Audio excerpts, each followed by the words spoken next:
In 1961, John F. Kennedy famously stated, "Ask not what your country can do for you, ask what you can do for your country."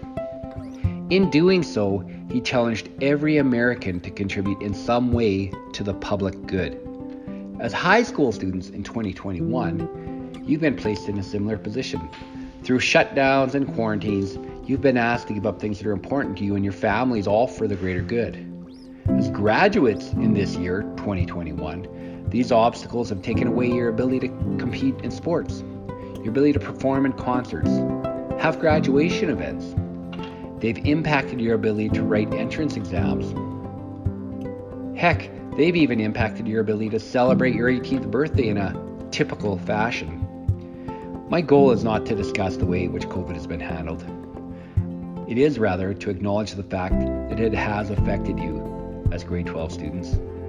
COVID has forced you, your families, your peers, and your community to examine your personal rights and societal responsibility as Canadian citizens.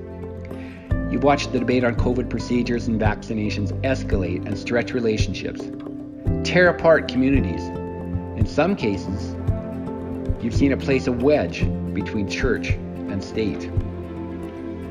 We're here today to celebrate the fact that you've illustrated your ability to learn and develop the ability to reach sound, logical decisions and judgments.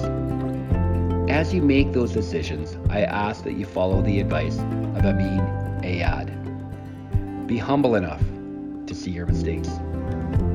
Be courageous enough to admit them, and wise enough to correct them. There have been many mistakes as we have dealt with this new reality. I've made many mistakes myself dealing with COVID. However, Steve Maraboni, American author, says, "The truth is, unless you let go, unless you forgive yourself, unless you forgive others, unless you forgive the situation, unless you realize the situation is over, you cannot move forward." Congratulations, graduating class of 2021.